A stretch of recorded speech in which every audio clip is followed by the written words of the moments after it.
What's going on, everybody? For Cryptocurrent, I'm Stephen Miller, and you are watching the Aftershock, the show where we keep you connected to all things Web3. And as always on our Wednesday Aftershock shows, I'm joined by my co-host, Richard Carthon. Richard, how are you, and how was your vacation?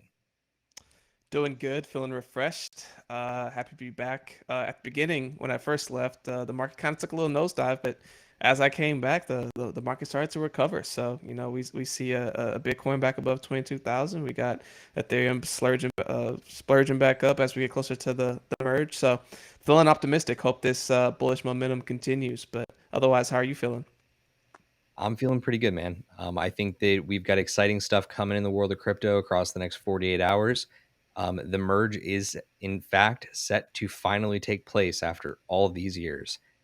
So we're going to be looking forward to seeing how that plays out in the market across the next 48. But to you at home who are joining us today on the show, please know that we put this out both on YouTube, where you can watch our video and watch the full playback, and over on your favorite podcast platforms. So make sure that you're following over on your favorite podcast platforms and subscribe on YouTube. We would really appreciate the ongoing support. But we're glad that you're here today because we want to make sure that we are keeping you informed and apprised to all things that are going on in the world of Web3. So without much further ado, Richard, why don't we dive right into this week's Aftershock? The Aftershock. On this week's Web3 lightning round, we're going to, of course, start out with a little bit more talk about the merge. So, as I said at the top of the show, Rich, we are on the verge of the merge. And following that, you have a number of different rhyming words like the surge. So, there's a whole cycle associated with it. But the big thing that we need to be mindful of right now in the market is, what does it look like to actually step over on proof of stake? And the big thing right up off the top is adoption, right? How many of the node operators across Ethereum are actually merge ready and are running the proper software, up to date firmware for the merge to actually take place? And the answer right now is that we are well over 75%. There was a initial upgrade last week called the Bellatrix hard fork, and when that took place, we had achieved just under 75%. So as time has gone on, our stats are continuing to improve, and it just means that more and more node operators are going to come online and be fully in support of the network. So pretty interesting stuff there. But is there anything more that you are on the watch for as it relates to the merge?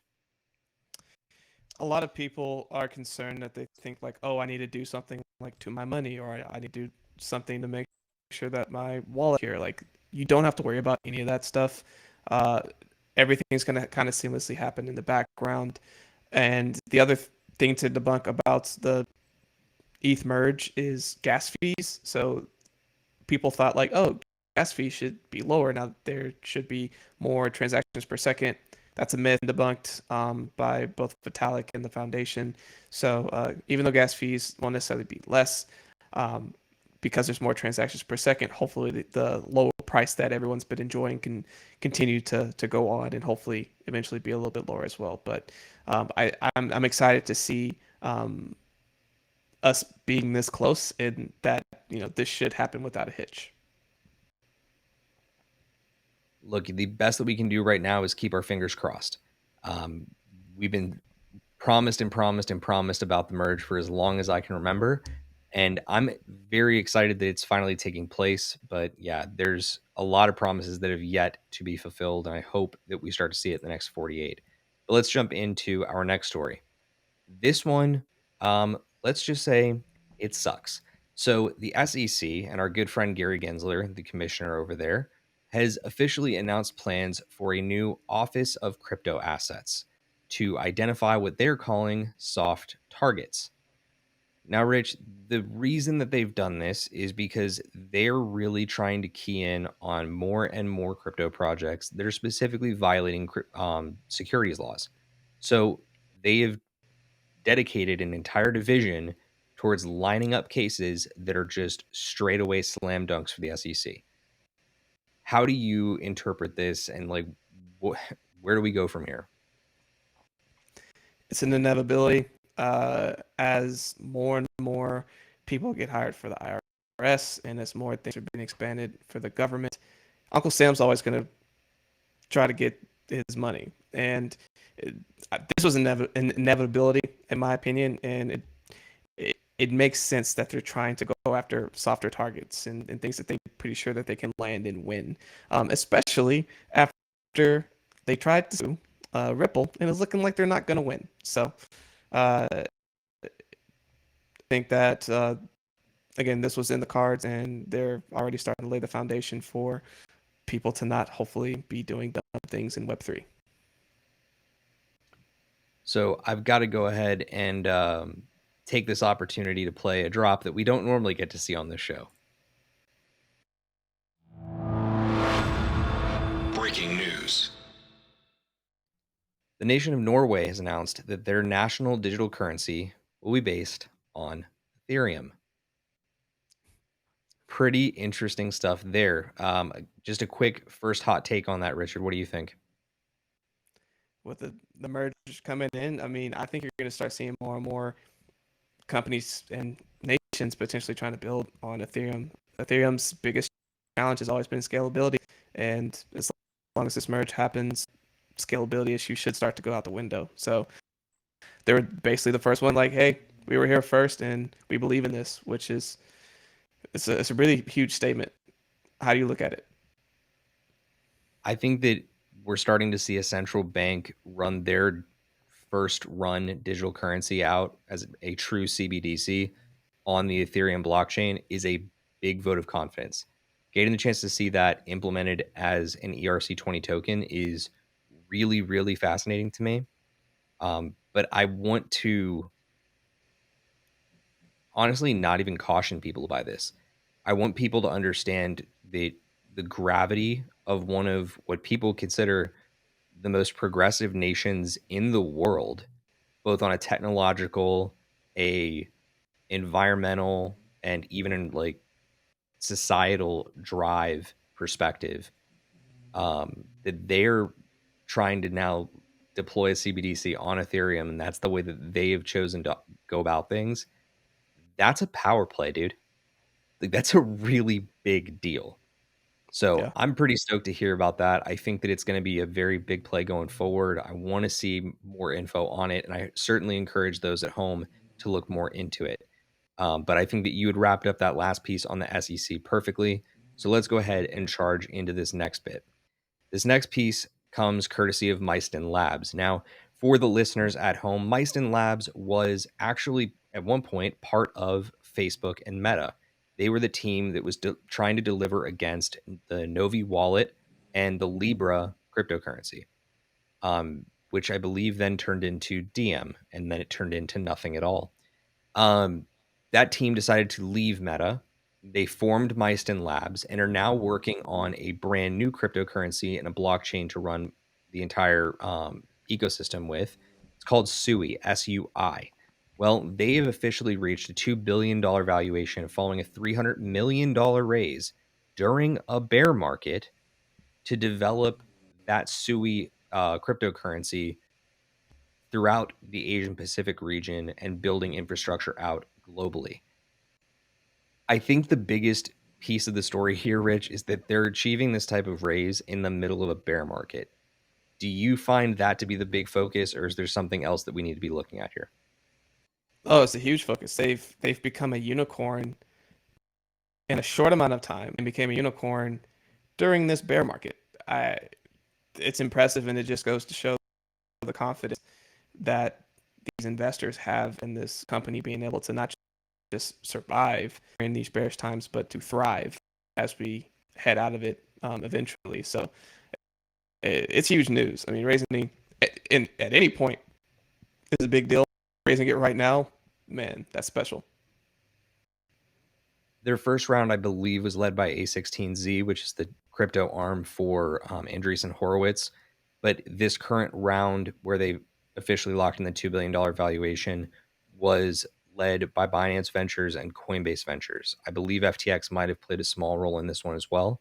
But it is very interesting to me that you are seeing yet again a case during a bear market where it's not what you know, it's who you know. They clearly had high level connections at these big VC arms, and that gives you a lot more power to play. They don't question a lot of stuff if you've got a track record of success. So it's really interesting to me to see that. I'm excited to see what Mysten is working on. But you better believe as soon as the SUI or SUI token or coin becomes available, that they're probably going to end up being a power player. So here in the bear market, be planning, be looking and seeing more and more how you can get your hands on those assets while the market's down.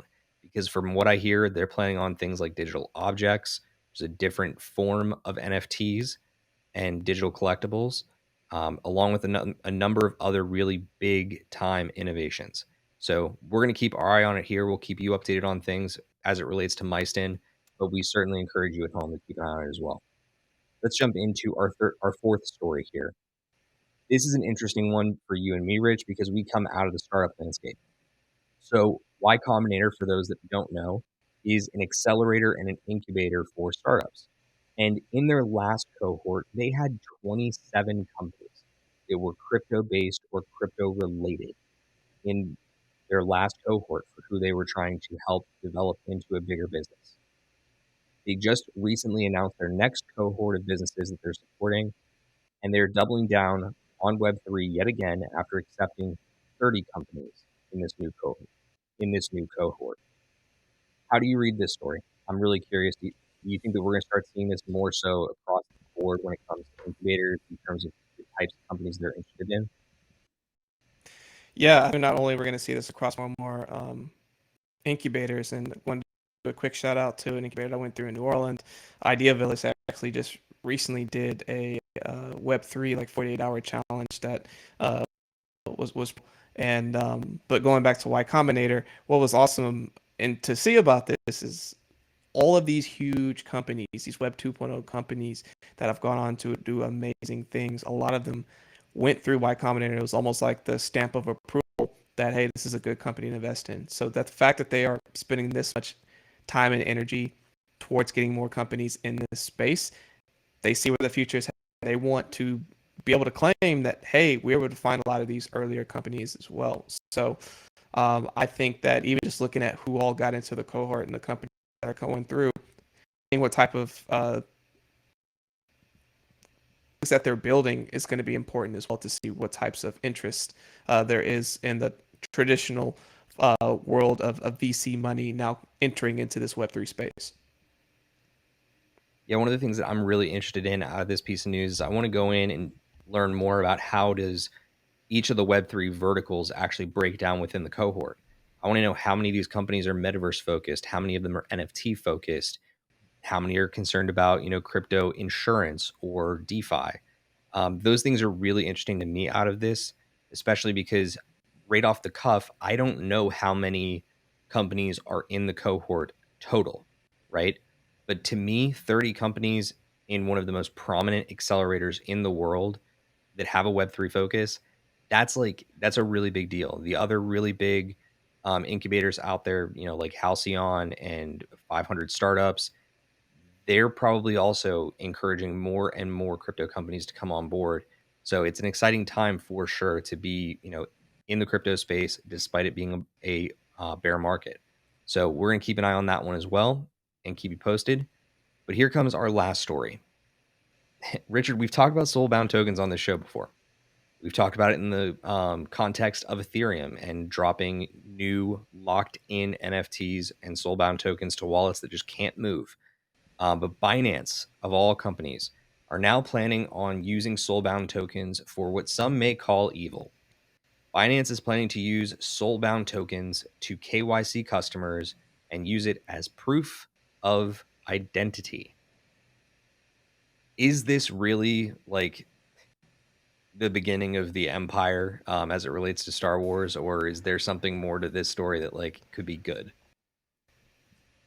I mean, as far as privacy and people trying to do all that, I mean, it's always going to be a little KYC, but like to now throw this next element of a soulbound token that now follows your address, yeah, this is next level. So it's as much as the world of crypto want to be decentralized to its core and allow people to have that sense of freedom and even some anonymity as you continue to deal with more centralized exchanges and they have to deal with regulators and everything else. They're trying to do everything possible to CYA.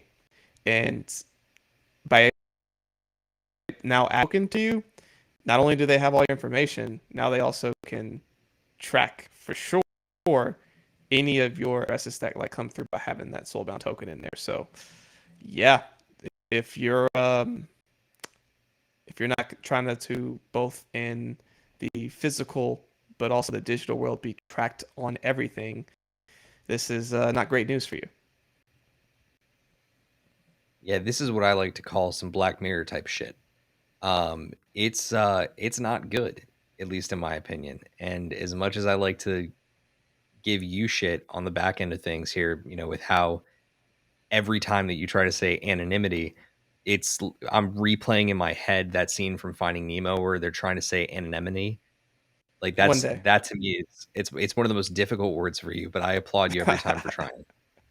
Well, look, let's jump into the metaverse, shall we? I think that's probably where the more exciting stuff is, as opposed to me ripping you on, the way that you pronounce words. Let's talk ENS. Amazingly, by the way. Yeah, right. So ENS, we've been talking about it across the last couple weeks. I honestly think that, again, the opportunity with ENS is huge, and we need to continue to call attention to it because they're honestly taking up a lot of the airtime for other articles through a lot of the press. But just across the last week, they were the primary reason that we were seeing really big trading volume return to the NFT market.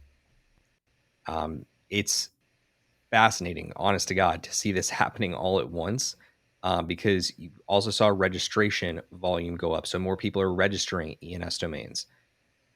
And this was all while Microsoft was coming out of the woodwork and calling blockchain domains an emerging threat. But my ask to you is like, who is the threat to?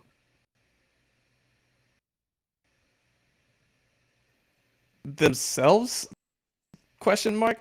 Man, so GoDaddy is one of the largest ways in the Web 2.0 space to get any type of website. But there's other competitors that are out there. ENS does not solely have claim to like all these different types of Ethereum based name services. So like if and when I don't know how they're going to win this one, but like when this case is ultimately settled, because I don't know that they go all the way through with it. I think there's going to be a settlement. Uh, if indeed ENS wins, but if they don't win, man, you want to talk about floodgates? There's going to be so many big players that come in and start just snatching up everything. So let's go ahead and break this down one piece at a time. One, on the question that I was asking you about, like how Microsoft is calling blockchain domains an emerging threat. To me, the answer is really simple. The threat is not necessarily something to the rest of society. It has to do with all the companies that are existing in Web 2 that currently manage domains like GoDaddy. But over the course of last week, when these statements were being made, ENS filed suit against GoDaddy for auctioning off ETH.link, which was a site that was owned and had been utilized. Like there were plenty of subdomains that have been using the ETH.link mechanism to deploy websites on ENS, but they were going after GoDaddy for auctioning this off wrongly, um, basically before there was actual expiration to the domain itself. GoDaddy had decided like, nope, we're just going to get rid of it and kind of try and rug pull ENS right here now. There's a lot of reasons why ENS may very well win this case.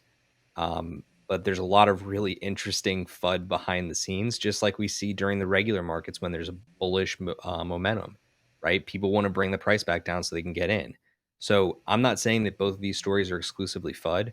I'm just saying don't read too much into the first one, and we need to see how the second one really plays out. That's kind of the way that I read it. So let's go ahead and move forward into a sports related story. We've talked about Artifact on this show before. Artifact got acquired by Nike in the past, but Artifact is also the parent to the Clone X NFT project. And within Clone X, there were all these incredible trades and incredible pieces that were created by Takashi Murakami, who's another fantastic artist out in the world who's very well known at this point. But people were asking questions all the way along the deployment of this project of like, how much overreach and decision will Nike have?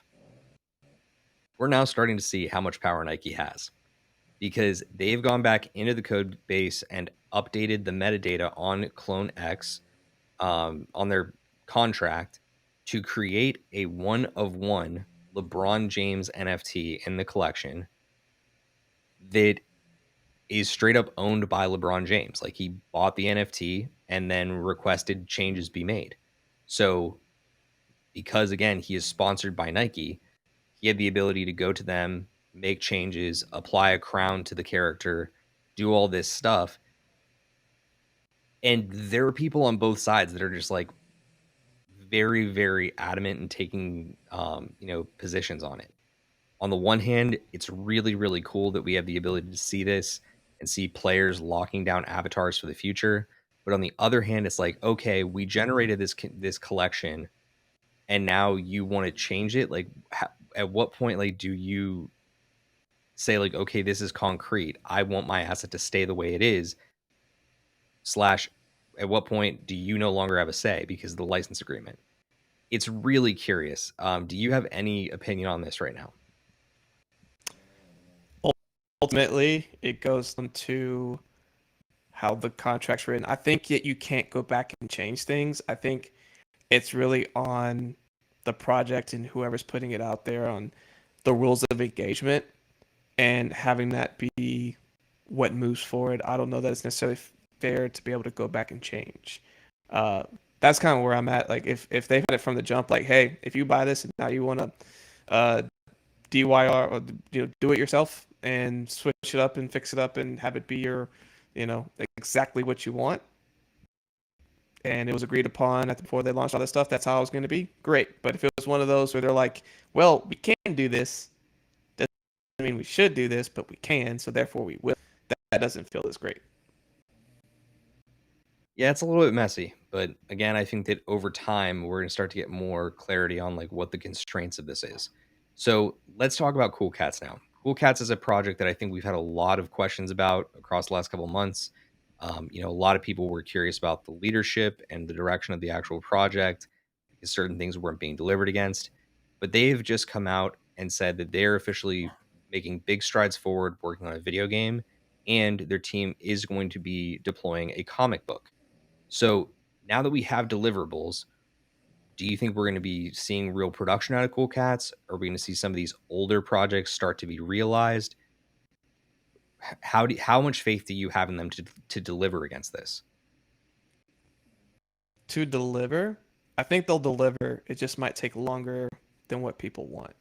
Cool Cats is this like I think this like sleeping giant in the sense that they started off really hot, then they cooled off tremendously because they kept missing deadlines. But they keep showing up. Like they just keep finding new ways to stay. And I think that's why in the long run they have a chance to win and to win big. But the problem's going to be the execution for me. I don't know if they're going to be able to do it in a timely manner that's going to keep the hype and excitement of announcements like this for the community to want to stay locked in.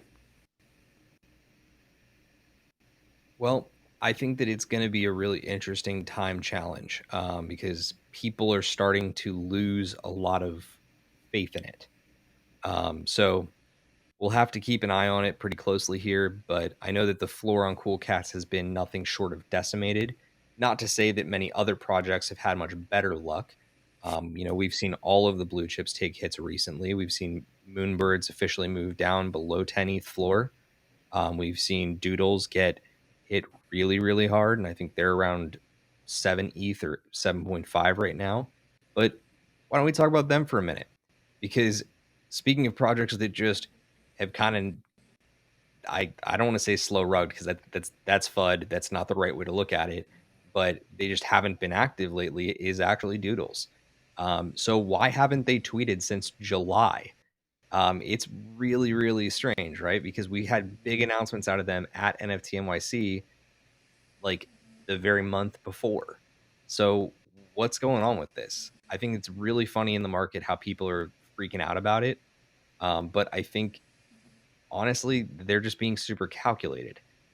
Do you think that this is a reasonable thing to think right now, or would you be more on the pissed off side of things if you hadn't seen this type of activity?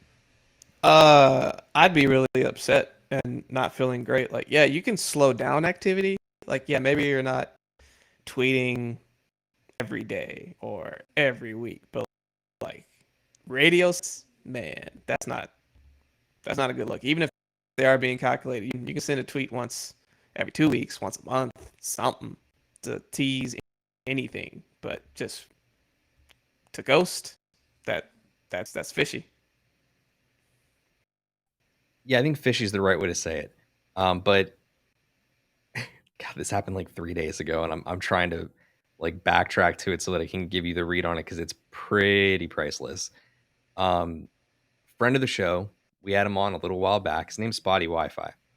Spotty Wi-Fi is one of the OG CryptoPunk rappers, and because he is a doodle holder himself, he decided to go out and troll a little bit. So he actually created a Doodles account that mirrored the actual Doodles account that hadn't been tweeting, but instead of using an E in the name, he actually put in a C. And he started tweeting as if he was Doodles, acknowledging the fact that like they haven't been tweeting in forever. So he the first set of tweets that he put out were keep your criticism to yourself. If you think you're smarter than us, you're probably overexposed and should sell. You weren't complaining when you were stuffing your face with free noodles we provided at South by Southwest. And the gem of it all, if you never made $40 million, you wouldn't understand. So, like, it just makes me laugh so hard, dude, because he's actually using this opportunity to point out that, like, number one, these massive Web3 companies that are trying to make something of themselves in this space and try to bridge the cultural zeitgeist, they're not going to respond to all the fudders and all the people that are really concerned that there hasn't been much Twitter activity. And Twitter activity does not make the project necessarily. So this is um, a funny kind of like dialogue on what it means to be a holder right now in Doodles and like what the thoughts are is like, is this a rug? Is it not? But what makes me um, especially bullish is it's very clear that Spotty is not giving up, right? It's not like he's telling people like it's time to be done with Doodles. He's showing them that by doing this type of stuff and having the fun for themselves, like this community is still very much alive. He did take the opportunity to link directly to a merch page where he's merchandising his doodles though. But yeah, it's pretty damn funny. This guy is like he's a stone cold killer. I love Spotty. But yeah, it's interesting to see what's been going on with Doodles. But let's jump into the last story for this week and move our week forward. So came out across last week that earlier this year, actor Jim Carrey dropped an NFT collection under the pseudonym String Bean. There's a number of different specific NFT art pieces that were meant to be almost a conversation about some of the prior characters that he had played without directly giving away that it was him. But now that the word is out, apparently this is not going to be the last experiment in Web3 and in NFTs that Jim Carrey plans on conducting. Do you think that we're going to start to find out that more and more celebrities and more of these A-list influential people in our culture are going to be revealed as some of the early artists in NFTs, like String Bean himself, Jim Carrey? I don't think a ton, but I think we're gonna see some. And what I think is really cool about the Jim Carrey, I mean, he always plays like a character, right? Like, or a character. Like one of his latest movies he was in was Sonic and Sonic 2, and like he's spot on for Eggman, right? And the fact that you have art pieces that kind of embody kind of characters that he both portrays and tries to create. It made sense, and also like wanting to see your potential art or your vision of something without your just if you already have this really strong name and brand, can it live and breathe on its own without the brand just being thrown behind it? I think it's a really good use case just to show like, hey, how can my creative do this? And then if it does well on its own, then if in the future I decide like, oh, by the way, like this is my stuff, then boom, that's when you potentially could see things shoot up as well. So I think it's an interesting case study on how some other people like Jim Carrey could go and do something like this. I hope that it's the case. Look, I know I'm a little bit biased here, but I really do hope that we start to find out that more of these anonymous creators in Web3 right now have actually been doing so because they don't want necessarily to dive headlong into it and make a bunch of money right off the bat. They want to return to the origins of their own creative process, right? I think that's ultimately why Jim Carrey did what he did. But you're right; like he's one of the very big iconic actors of both your and my life. If you look back, I mean, again, he's been in a ton of major motion pictures, some of the best comedies of all time, and to see that he himself is taking an interest, and he's not a young man by any stretch of the imagination. If he at his age can be doing this, it's a question of like who else is doing it secretly, and it leaves a lot to be discovered. So I'm personally really excited about it. I'm bullish on it, and I look forward to seeing what he puts out next. For our last story this week, we just want to give an honorable mention in celebration of On Chain Monkey's first anniversary. They just passed their 1 year anniversary mark on September 11th. So big congratulations to the project. They had a big event last week. I was lucky enough to MC that event. It was a big mega space over on Twitter that you can go and play back the recording of. But we are going to leave it there for this week. Honest to God, man, I think that we're just starting to see more and more really great news come into the space. And it's only like anyone's best guess what the next piece of really interesting news is going to be. I think the Norway piece probably takes it on the day for me, but I'm very, very bullish on some of those NFT stories, especially what we're starting to see out of like projects like Cool Cats. So give me your take real quick of the headlines. What was the top for you today? Man, it's ETH 2.0. I mean, there's going to be look in your local city. If you're listening to this right now, I bet there's some sort of merge party happening near you. I was surprised. I was looking. Here I am in Austin, and I saw like 4 or 5 different ones going on. So if you want to be around some other people in Web3, go to like Meetup or even just Eventbrite or something, and just search for like ETH 2.0 party. And I bet there's a place that you can go and celebrate with someone or a group of people in your local city. I think you'd be shocked at how many people around the world are going to be talking about the merge once it actually occurs. Because you even got projects like Google, not projects, Jesus. Yeah, Google. Google's just some like little project, whatever. No, Okay, like big one day. massive companies like Google have added into the search results an actual countdown timer until the merge. It's really interesting, dude. I think that it's going to be one of those events that just kind of rocks the world over, and we aren't going to really understand the significance of it for probably months. But again, I'm ever the optimist. Richard, tell me a little bit about our guest on the show this week in our most recent podcast interview. Yep. So we had a really awesome guest who came and talked about film.io. One of the cool things that what they're doing is they're allowing people to come in and be able to vote on different projects that are being funded in ways that they can be improving upon different projects within like the film's career. So it was a really fun one. I was able to speak with Avelina Khalid on it, and she's doing a really good job of trying to help democratize Hollywood entertainment. So go give it a listen and hope you enjoy. Awesome. Well, look, to you at home, thank you so much for coming in and joining us for this week's Aftershock. If you enjoyed the episode, please make sure you write a review for the show over on your favorite podcast platform or leave a comment for us on this video on YouTube. We'd love to get your feedback. And again, we hope that you will like the video, subscribe, and join us for another edition of the Aftershock next Wednesday. But until then, folks, final reminders for you. We've got a great conference coming up in Austin, Texas. It's called AGME, otherwise known as Austin's Gonna Make It. That is on October 28th. We'll make sure that you can find our Eventbrite for that event below. And we also have our Twitter Spaces tomorrow night at 7 p.m. Eastern Time, only on Twitter, where we host Non-Fungible Thursdays. Any final announcements or words from you, Rich? Stay cryptocurrent. Stay cryptocurrent, everybody. We'll see you next time. Thank you for joining us for another episode of Cryptocurrent.